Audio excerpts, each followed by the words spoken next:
Sure. I'm Sister Nancy Elselman. I'm from Pauline Media as well as from CatholicMom.com. It's great to see you, Mark. God bless you. Nice to see you.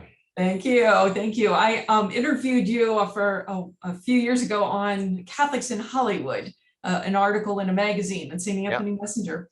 Yes. And you talked about this movie then, and you were saying what a passion project this was for you.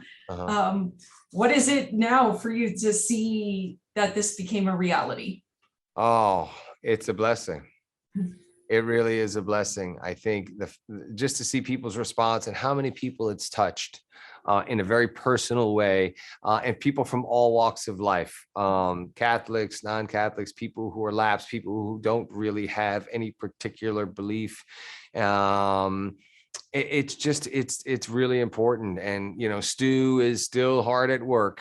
And he's pulling a lot of strings. And of course, all the intercession from the good Lord and Mother Mary that I prayed for, it's all happening. And I'm excited because, this is one of the first opportunities for me to utilize all the blessings that have been bestowed upon me to do God's greater good. So I'm excited. And I apologize for the language. Hopefully you realize and understand how important it is to tell a really raw, truthful depiction of Stu's journey, because as angry as he was at the world and as hardened as he was, when he found God and God chose him, he changed and he committed, and that was never, ever going to waver. I didn't mind that, because actually I know priests who speak like that. So it's okay. So do I. So do I. In my home on a Saturday or Sunday, I've heard it all. Yes, exactly. I think it's a really beautiful film. And I got to tell you, I found it so profound. And actually, I watched it with priests and they were crying in the middle of it. Oh, thank you, sister. And I got to say, what does this film say to you about the value of suffering? That it's inevitable in one way or another, right? We deal with a lot of difficulties. I've dealt with so much loss over the last 2 years, but this has given me comfort and hope to really be able to handle all of that and more. I think it's just a reminder. Things happen for a reason. Everything happens for a reason, and trust in God and his plan, and everything's going to be all right. But it posed a big challenge to me to do more. And Stu is very, very slick in this way. He said, okay, we got to play the part. You got to do your fancy little acting now.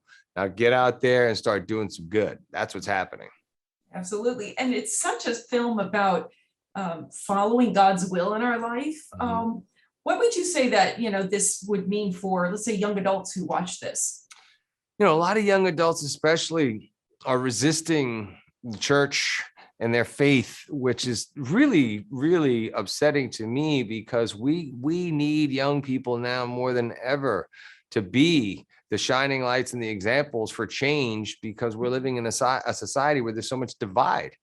So I've been going across the country to Catholic colleges and different places and talking to young people, and, telling the importance of faith, and maybe, there are things that we would like to see change and evolve in the church. But remember, it's not so much about the church. It's about the guy who died to build it, and really understanding the wonderful, glorious story of Jesus. That is the guy. And they learn to know the guy, then they can make all the changes that they want in the church as well. Amen to that. What do you hope people in the end get out of this film, whoever sees it, whatever age group, whatever audience? Well, lots of people look at things in very different ways, right? But I think people are all challenged when they walk out of the theater to do a little bit more and to be a little bit better, and just contribute in any way that they can. I appreciate it, Mark. God bless you. I know we're praying for you. Our community is right in Culver City, so we're not far. So blessings to you. Likewise, sister. You're in my thoughts and my prayers. Thank you so much. Thank you. Bye-bye. Thank you.